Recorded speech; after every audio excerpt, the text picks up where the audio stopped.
sommes affranchis par le sang de l'agneau.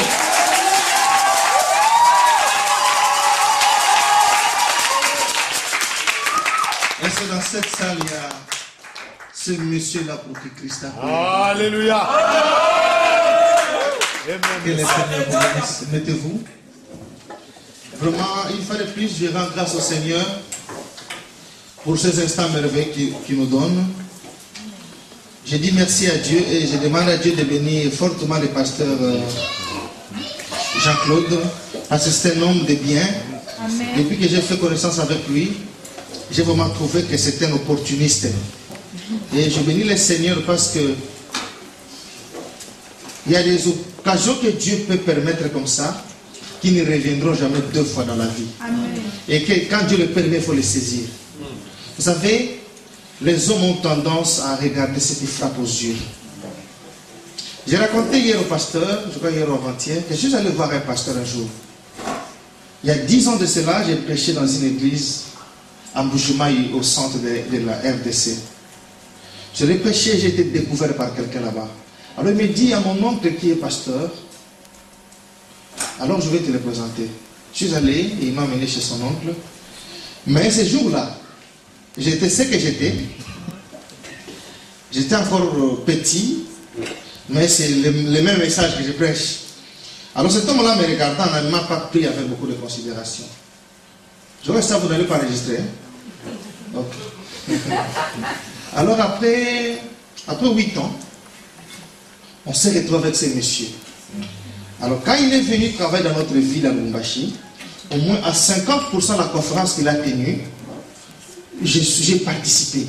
Quand je dis participer, tant financièrement qu'organisationnellement. Donc j'ai été une bénédiction sur cette conférence au moins à 50 ou 60%. Alléluia. Alléluia. Mais je sais que les premiers jours où on s'est rencontrés, il m'avait négligé. Je voulais te dire, avec toute la conviction possible, que celui qui est à tes côtés, tu ne le connais pas. Si tu les connaissais, tu allais bien les respecter, je t'assure. Le lendemain est têtu. Et le lendemain appartient à Dieu. Aussi longtemps que tu n'as pas la révélation de Dieu sur la vie de ton voisin, ne le minimise pas, encore moins ne lui fais pas du mal. Parce qu'un jour, ça peut être lui qui a la clé qui t'ouvrira lors du doigt entrer. Alors si c'est un rancunier, il se rappelle de toutes les mauvaises choses que tu lui as faites. Vous savez, Joseph, quand il a rencontré ses frères, qui ont été très méchants à son égard, la Bible nous dit que quand Joseph a regardé, il a pleuré, mais il avait gardé. Vous savez, une voix lui disait, ces gens t'ont fait du mal. Et une autre voix lui disait, ils ont été pour toi, ils t'ont repoussé, ils t'ont jeté, mais Dieu t'a récupéré. Amen. Alors par amour, il a compris que la première voix n'était pas celle de Dieu, mais c'était la deuxième qui était celle de Dieu. Et il a été une grande bénédiction pour ceux-là qui lui ont fait du mal. Que Dieu vous bénisse. Donc nous voulons parler cet après-midi, nous voulons continuer notre thème intitulé Vaincre l'impossible, comment y parvenir. Déjà, quand on annonce le thème, ça paraît un peu compliqué. Mais je vous dis que beaucoup d'enfants de Dieu, beaucoup de chrétiens sont esclaves de l'impossible. C'est-à-dire, ils sont parvenus à vaincre le diable et à le maîtriser. Ils sont parvenus à vaincre la chair et ses désirs. Ils sont parvenus à ne pas se conformer aux choses du siècle présent, aux choses de ce monde. Ils craignent Dieu, ils prient. Mais païen, chaque personne a des choses qui lui semblent impossibles dans la vie. Et nous avons dit que l'impossible, ce n'est rien d'autre que la chose que tu n'es pas capable de faire. Alléluia. Par ta force, par tes capacités, tu n'es pas capable d'atteindre cette chose-là. Mais du moins, tu le veux bien. Et la question que j'ai posée à l'église, je veux une chose, mais je n'ai pas les moyens pour l'acquérir. Qu'est-ce que je vais faire? Il faut que je cherche celui qui peut m'aider à les acquérir. Alléluia. Je parlais d'un monsieur qui a vu une belle voiture à 80 000 euros. Il a aimé la voiture. Mais sauf que son salaire ne lui permet pas de pouvoir acquérir un tel véhicule. Est-ce qu'il va seulement se limiter à regarder cela dans les catalogues? Je crois qu'un homme de vision et un homme va tout faire pour pouvoir acquérir cela. Il y en a qui peuvent même aller par des moyens non autorisé. Amen, amen. Mais moi, je voulais t'amener à une dimension pour que tu comprennes que là où toi tu es bloqué, il y a quelqu'un qui peut t'aider à faire mieux. Et je voulais parler de notre Dieu. Alléluia. Amen. Alléluia. Amen. Et nous avons dit que le premier principe pour celui qui veut vaincre l'impossible, c'est celui de reconnaître que rien n'est impossible à Dieu. Rien n'est impossible à Dieu. Ça, il faut que tu te mettes ça en tête jour et nuit, matin et soir, qu'il pleuve, qu'il neige. Sache que rien n'est impossible à Dieu. Même, il y a des choses qui peuvent sembler impossibles aux hommes, mais pas à Dieu. Tout est possible à Dieu. Tout veut dire tout. Tout veut dire absence de rien. Et rien veut dire absence de tout. Alléluia. Amen. Alléluia. Amen. Rien n'est étonnant. C'est nous les hommes qui nous étonnons de certaines choses. Dieu ne s'étonne pas. Et rien ne lui est impossible. On a vu faire des choses. On a vu dans la Bible comment les 4 lépreux dont parle le livre des 2 rois sont devenus riches en un jour. Ils sont allés ramasser de l'or dans les camps des Syriens qu'ils ont cachés. Comment un pays comme Samarie qui était affamé, déjà commençait même à se manger. Mais Dieu a fait que le lendemain qu'il y ait de la nourriture en abondance. Il n'y a que Dieu qui peut faire ça. On a vu déjà comme Abraham, fatigué, avancé en âge, vieux. Sarah qui n'avait plus de désir, qui était devenue vraiment, la Bible dit qu'elle n'avait même pas, elle ne pouvait même pas espérer avoir des enfants. Mais Dieu a pu donner des enfants de telles personnes. Alléluia. C'est un Dieu auprès de qui rien n'est impossible. Amen, amen. Et nous avons également dit, en deuxième principe, que celui qui fait vaincre l'impossible doit reconnaître que tout est possible à celui qui croit. Rien n'est impossible à celui qui a la foi. Car la Bible nous a dit que si vous avez de la foi comme un grain de sénévé, rien ne vous serait impossible. Amen, amen, amen. Amen. Et nous avons dit que la foi qui brise l'impossible n'a jamais été une grande foi. La Bible l'a présentée comme une petite foi comme le grain de sénévé, mais elle est capable de briser l'impossible. C'est impossible à vous. Amen, amen. Amen. Alléluia. Amen. Rien n'est impossible à toi.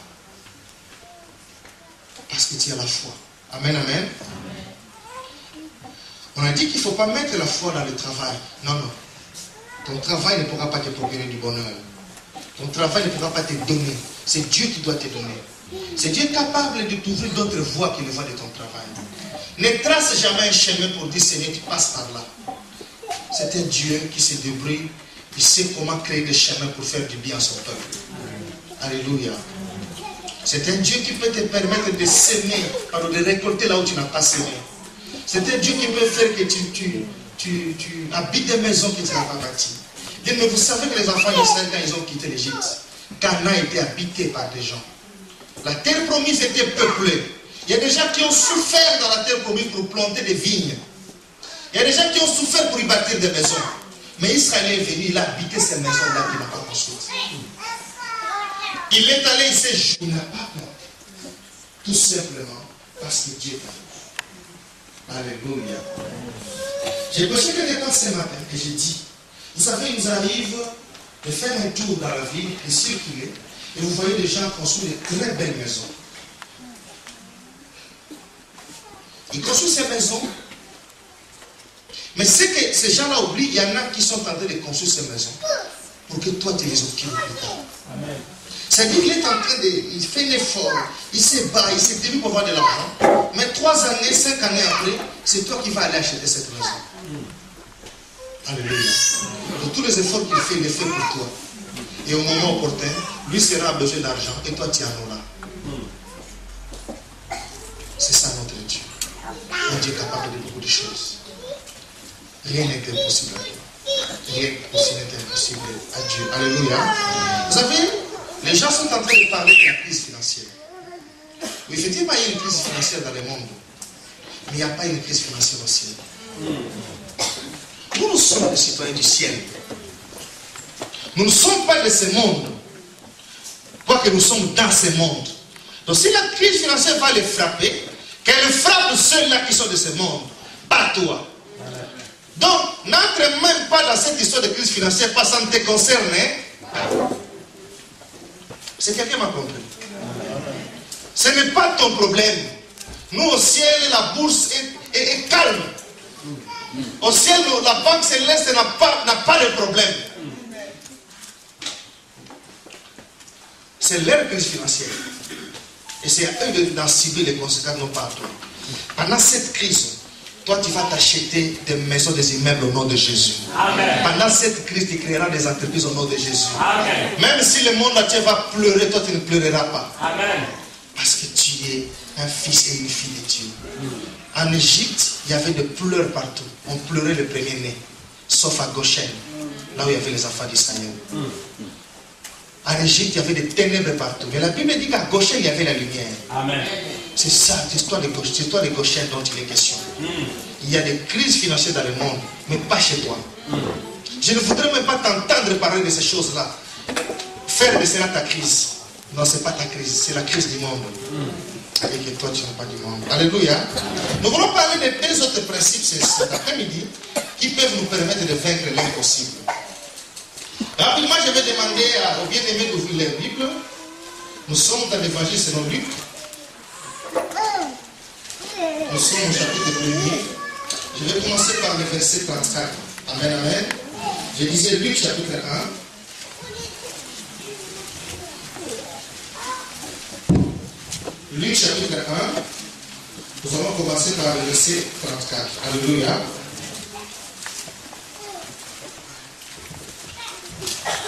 Nous lisons au nom de Jésus. Marie dit à l'ange, comment cela se fera-t-il puisque je ne connais point d'homme? L'ange lui répondit, le Saint-Esprit viendra sur toi et la puissance du Très-Haut te couvrira de son ombre. C'est pourquoi le Saint-Enfant qui naîtra de toi sera appelé Fils de Dieu. Voici Élisabeth, ta parente, a conçu elle aussi un fils en sa vieillesse. Et celle qui était appelée stérile est dans son 6e mois. Car rien n'était possible à Dieu. Marie dit, je suis la servante du Seigneur, qu'il me soit fait selon ta parole. Et l'ange la quitta. Amen, amen, amen. Alléluia. La promesse que Dieu a faite à Marie disait, tu vas enfanter un fils à qui tu donneras le nom de Jésus. On a expliqué à Marie, on a dit à Marie tout ce qu'on pouvait lui dire. Mais il s'est posé un problème, bien aimé dans le Seigneur. Et Marie pose la question, dit, comment cela se réalisera-t-il puisque moi je ne connais point d'homme? Tu me dis que je vais avoir un enfant, je vais me retrouver enceinte. Comment cela se réalisera-t-il parce que moi je ne connais point d'homme? Alléluia. Alléluia. Donc la promesse que Dieu a faite à Marie, celle de concevoir, celle d'enfanter, elle qui était vierge, c'était une promesse qui était couverte d'impossible. Humainement parlant, ce n'était pas faisable. Alléluia. Voilà pourquoi Marie a posé la question à Dieu, au travers de son ange, comment cela se fera-t-il? C'est peut-être la question que chacun de nous se pose. Je vais vaincre l'impossible. Comment cela se fera-t-il? Alléluia. Alléluia. Mais sachez une chose, bien aimée dans le Seigneur. Toutes les promesses que Dieu donne, dans la plupart des cas, les promesses de Dieu sont toujours couvertes d'impossibles. Il y a toujours eu un flou dans ce que Dieu dit. Alléluia. Parce que Dieu, il parle toujours à la dernière phase de la chose. Dieu dit, tu deviendras enceinte, mais il ne te dit pas comment tu vas le devenir. Dieu dit à Israël, vous allez partir dans la terre promise en empruntant le chemin du désert. Il y a la mer Rouge d'une part, il y a le désert de l'autre part, et enfin il y a le Jourdain. Comment nous allons parvenir à toutes ces choses? Mais Dieu dit déjà que vous allez partir dans ce pays où le lait et le miel. Alléluia. Dans tout ce que Dieu dit, Dieu parle à la dernière phase de la chose. Alléluia. Mais entre le moment où Dieu parle et jusqu'à l'accomplissement, il y a un temps qui se passe, il y a des questions qui se posent. Alléluia. Alléluia. Dieu dit à Abraham, je rendrai ton nom grand. Je ferai de toi une grande nation. Mais comment Dieu devait-il faire pour que cela arrive? Donc, pour celui qui se pose la question de savoir Comment cela se fera-t-il? Il ne commet pas un péché en se posant une telle question. Alléluia. Écoutez la réponse de l'ange. L'ange dit à Marie, le Saint-Esprit viendra sur toi. Et la puissance du Très-Haut, la puissance de Dieu te couvrira de ton ombre. Voilà la réponse à la question de savoir comment cela se fera-t-il. Comment l'impossible va-t-il devenir possible dans ma vie? La réponse est simple. Le Saint-Esprit viendra sur toi et la puissance du Très-Haut te couvrira de son ombre.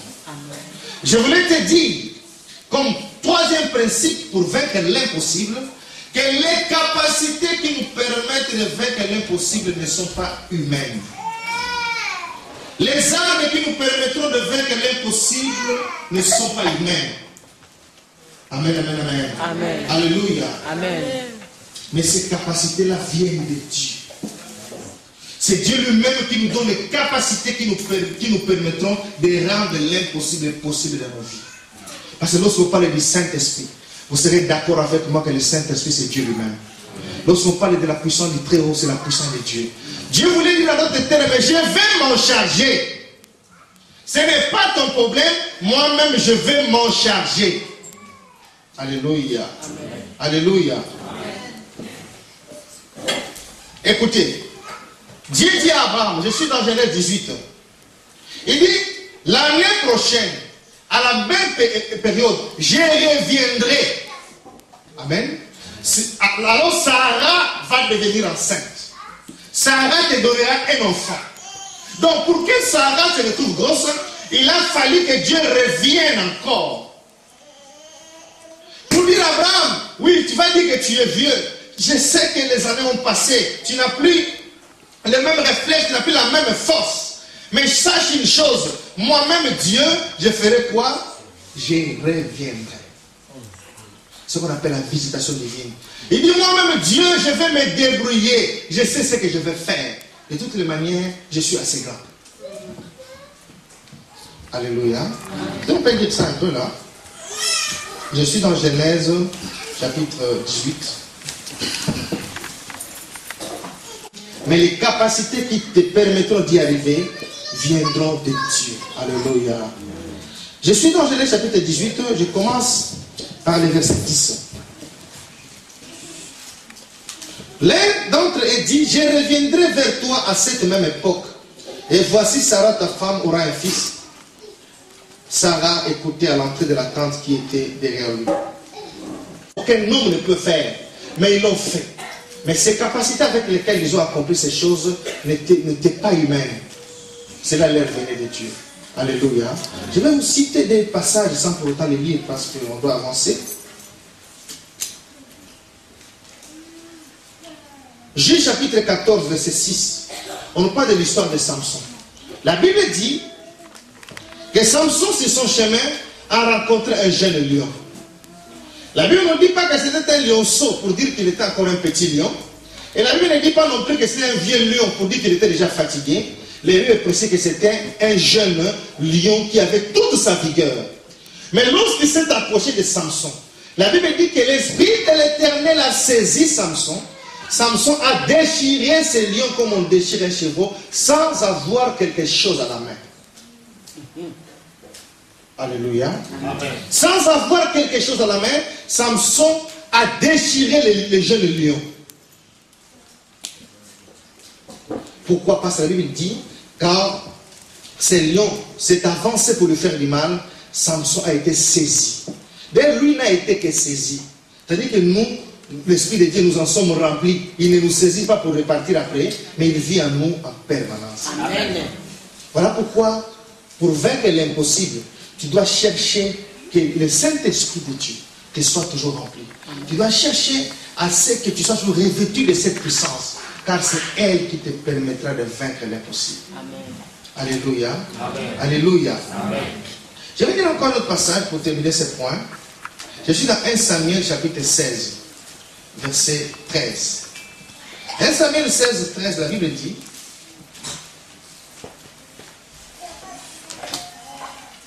Samuel prit la corne d'huile et l'oignit au milieu de ses frères.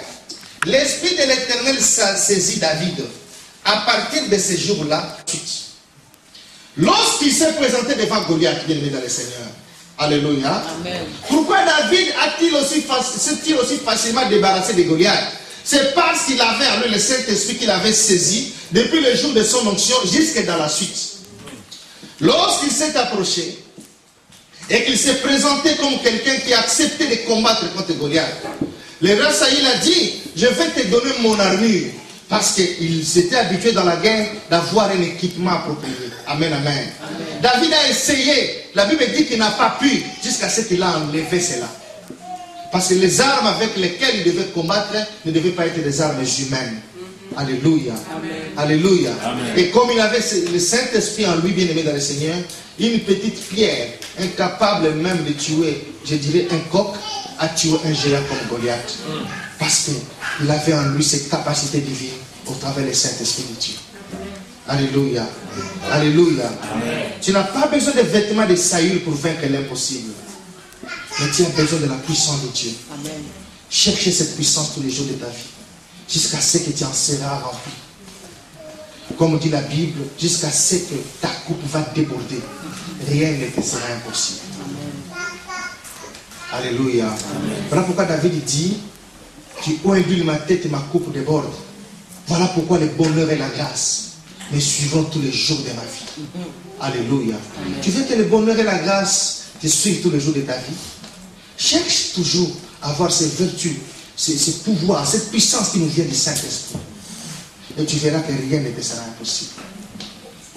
Vous savez, dans ce monde bien aimé dans le Seigneur, les combats contre les... Tout simplement parce que spirituellement, les garçons a une taille supérieure à tous ces gaillards-là que vous voyez, malgré leur intelligence, malgré leur diplôme, les petits et plus grands qu'eux. Pour te dire spirituellement, il faut chercher à avoir toujours une grande taille. Et rien ne te sera impossible. Amen. Alléluia. Amen. Alléluia. Amen. Les capacités ne vont pas venir des hommes. Mais ces capacités vont venir de Dieu. Il faut les chercher, les avoir. Et tu vas te rendre compte que l'impossible ne se nommera plus dans ta vie. Amen. Vous savez, Jésus, quand il était sur la terre, Jésus a résolu tous les problèmes qui se sont présentés devant lui. Tant des problèmes spirituels que des problèmes matériels et financiers. Il a fait sortir de l'argent même de la bouche d'un poisson. Parce qu'il avait en lui la plénitude de l'esprit. Et mais celui qui a cette puissance de Dieu, rien ne peut lui résister. Même les voies autres que les banques, même les voies autres que les hommes ont tracées pour faire sortir de l'argent, va te donner de l'argent. Alléluia. Alléluia.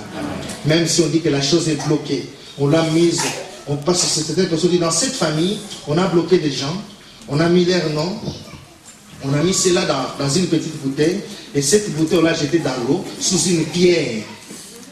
Alléluia. Mais sachez que, à cause de Dieu, à cause de la foi, et à cause de la puissance de Dieu, tu es capable de sortir de ces trous-là. On t'aurait mis. Amen, amen. Amen. Ézéchiel 37. Le verset 1, et je vais descendre, il me dit ceci. La main de l'Éternel fut sur moi, et l'Éternel me transporta par son esprit, et me déposa dans le milieu d'une vallée remplie d'ossements. Il me fit passer auprès d'eux tout autour. Et voici, ils étaient fort nombreux à la surface de la vallée, et ils étaient complètement secs. Il me dit, fils de l'homme, ces os pourront-ils revivre? J'ai répondu, Seigneur éternel, tu le sais. Il me dit, prophétise sur ces eaux et dis-leur, ossements desséchés, écoutez la parole de l'Éternel. Parle le Seigneur l'Éternel à ces eaux. Voici, je vais faire entrer en vous un esprit et vous vivrez. Je vous donnerai des nerfs, je ferai croître sur vous de la chair et je vous couvrirai de la peau. Je mettrai en vous un esprit et vous vivrez et vous saurez que je suis l'Éternel. J'ai prophétisé selon l'ordre que j'avais reçu. Et comme je prophétisais, il y a un bruit. Et voici, il se fit un mouvement. Et les os s'approchèrent les uns des autres. J'ai regardé, voici, il leur vint des nerfs de la chair crue. Et la peau est couvrie par-dessus. Mais il n'y avait point d'esprit en eux. Il me dit, prophétise et parle à l'esprit. Prophétise, fils de l'homme, et dis à l'esprit. Ainsi parle le Seigneur. Esprit, viens des quatre vents, souffle sur ces morts et qu'il les revive. J'ai prophétisé selon l'ordre qui m'avait été donné. L'esprit entra en eux ils reprirent vie, ils s'éteignent sur leurs pieds, c'était une armée nombreuse, très nombreuse. Donne-moi un bon amen que j'ai compris. Amen. Dieu pose la question à Ézéchiel pour lui dire, fils de l'homme, ces ossements peuvent-ils revivre? Ézéchiel répond, Seigneur, moi, toi tu le sais. Il veut dire de terme, c'est impossible. Il n'y a que toi qui le fais. Alléluia. Amen. Que les ossements desséchés dans une vallée. Quand ils desséchaient, donc c'était déjà séparé. Il y avait d'une part des ossements comme moi de l'épaule de celui-ci qui se retrouve auprès de ceux de pied de celui-là. Bref, c'était un désordre.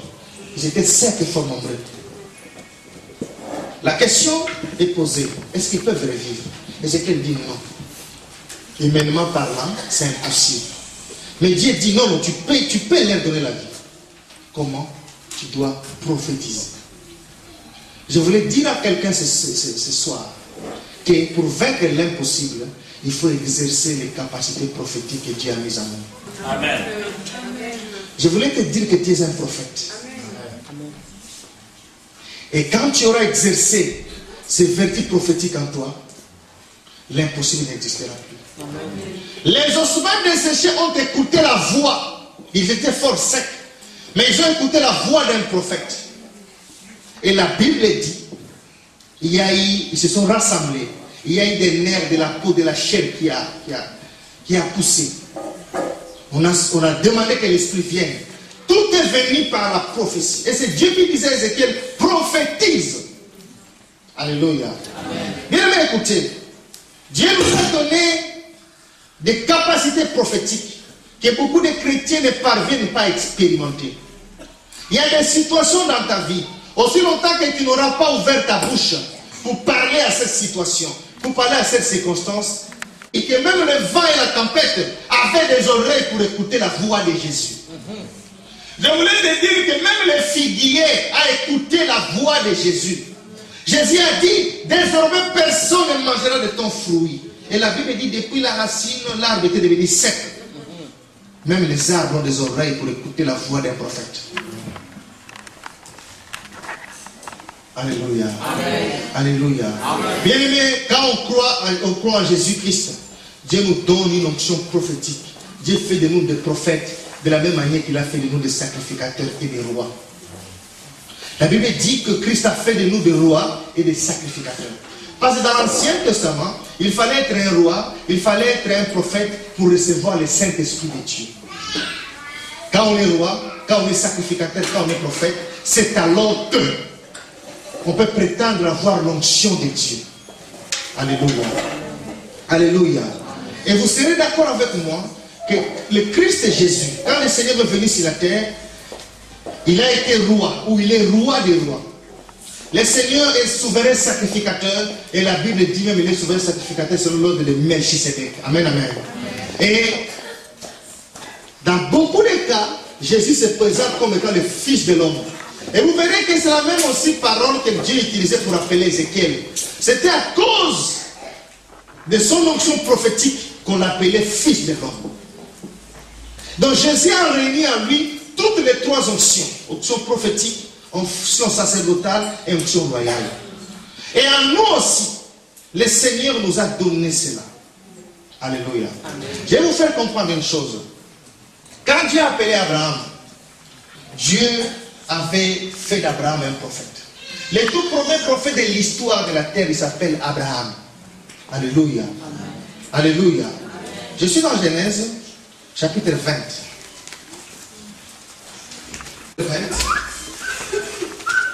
Je suis au verset 7. La Bible dit ceci. Est-ce que je peux lire? Oui. Genèse chapitre 20, verset 7. La Bible dit, maintenant rends la femme de cet homme, car il est prophète. Il priera pour toi et tu vivras. On voulait parler d'Abraham. Dieu le présente comme étant un prophète. Alléluia. Alléluia. Et la Bible dit de nous que nous sommes les descendants d'Abraham. Et la Bible dit que la descendance d'Abraham, on voulait parler du Christ. Et la Bible ajoute aussi que si nous sommes en Christ, c'est nous qui sommes la descendance d'Abraham.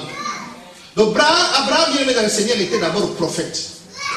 Mais Abraham aussi avait l'onction des rois et l'onction des sacrificateurs qui lui a été donnée par Melchisedec, des rois. Et nous sommes en descendant d'Abraham. Donc lui-même était d'abord prophète reconnu par Dieu. Et deuxièmement, il a reçu de Melchisedec cette semence de devenir sacrificateur et roi. Donc nous, en tant que chrétiens, le livre d'Apocalypse nous dit que, Apocalypse chapitre 5, verset 10, que Christ a fait de nous des rois et des sacrificateurs. Mais il ne s'est pas arrêté de là. Jésus a fait de nous aussi des prophètes. Je suis dans Apocalypse chapitre 19. C'est bien pour l'adorer, mais il me dit, garde-toi de le faire. Je suis ton compagnon de service et celui de tes frères qui ont le témoignage de Jésus. Adore Dieu. Et l'ange continue à lui dire, car le témoignage de Jésus est l'esprit de la prophétie.